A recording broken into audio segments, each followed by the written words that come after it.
Corona संक्रमण की दूसरी लहर का हाहाकार थमना शुरू हुआ ही था कि ब्लैक फंगस का बढ़ता संक्रमण नए प्रकोप के रूप में उभरने लगा है। अब खबर है कि वाइट फंगस के मामले आना भी शुरू हो गए हैं। बिहार की राजधानी पटना से वाइट फंगस के 4 केस आए हैं।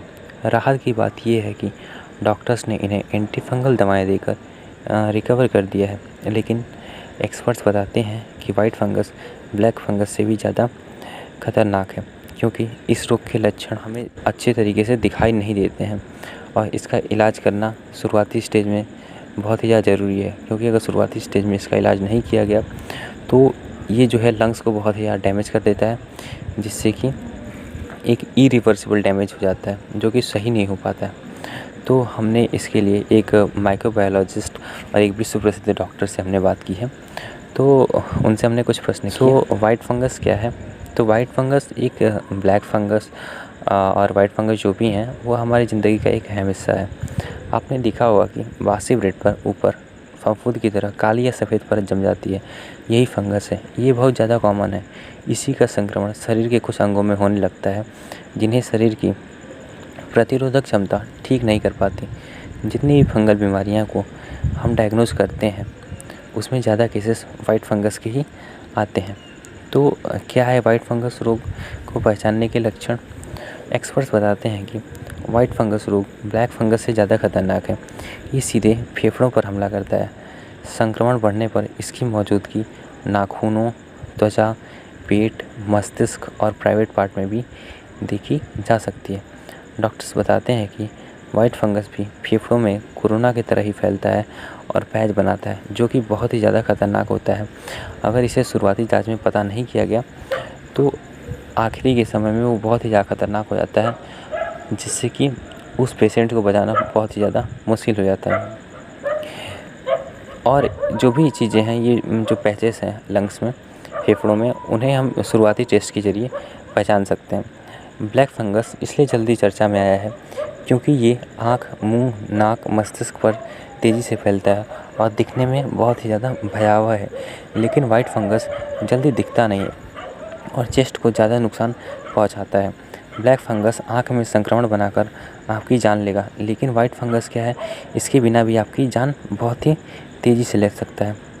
कुछ डॉक्टर्स बताते हैं कि ब्लैक फंगस की दवाएं ज़्यादा मुश्किल से ही मिलती हैं, लेकिन वाइट फंगस की दवाएं मिल जा रही हैं और लेकिन दोनों का ट्रीटमेंट जो है वो बहुत ही आसानी से हो सकता है।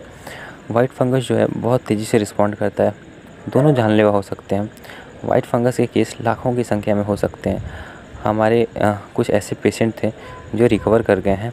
अगर मरीज को साथ में कोविड भी है तो एंटी वाइट फंगल ट्रीटमेंट भी मिलाकर दिया जाना चाहिए। वाइट फंगस ब्लैक फंगस से ज़्यादा पाया जाता है। वाइट फंगस के लिए एम्फोटेरिसिन बी, कोनाजोन ग्रुप की दवाएं दी जाती है, जो डॉक्टर की सलाह पर ही लेना चाहिए।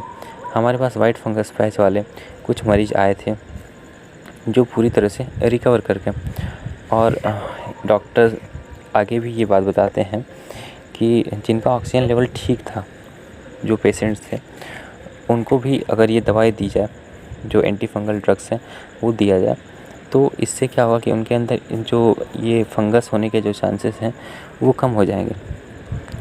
और हमने ये देखा है कि कई बार जो ऑक्सीजन का जो वायल होता है वो गंदा होता है, फ्लो मीटर भी दूषित पाया जाता है। इसकी वजह से चेस्ट में फंगस पनपने की संभावना बहुत ज़्यादा बढ़ जाती है।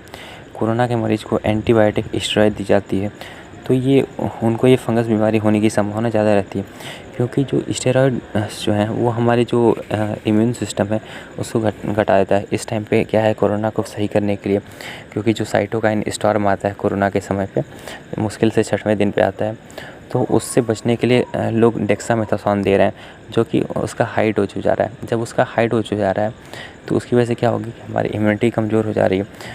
एक तो इम्यूनिटी कमज़ोर हो जा रही है तो हम कोरोना से तो उस टाइम पे बच जा रहे हैं, क्योंकि साइटोकाइन जो स्टॉर्म है उससे हम बच जा रहे हैं, जिससे कि हमारी बॉडी को कम डैमेज होगा अपने खुद की सेल्स से। लेकिन ऐसा है कि ज़्यादा ओवरडोज होने की वजह से, स्टेरॉइड की वजह से और भी बाकी बीमारियां हो जा रही हैं, क्योंकि हमारी इम्यून सिस्टम जो है कमज़ोर है। तो इसलिए जो डॉक्टर्स हैं उनको क्या करना चाहिए कि एक निश्चित मात्रा में ही स्टेरॉइड्स देना चाहिए, अगर ज़रूरी हो पेशेंट को तब। माइल्ड केसेस में किसी भी तरह का स्टेरॉइड नहीं देना चाहिए और लोगों को डॉक्टर के प्रिस्क्रिप्शन के बाद ही स्टेरॉइड्स लेने चाहिए, जिससे कि उनकी तबीयत और ज़्यादा ना ख़राब हो। तो दोस्तों धन्यवाद।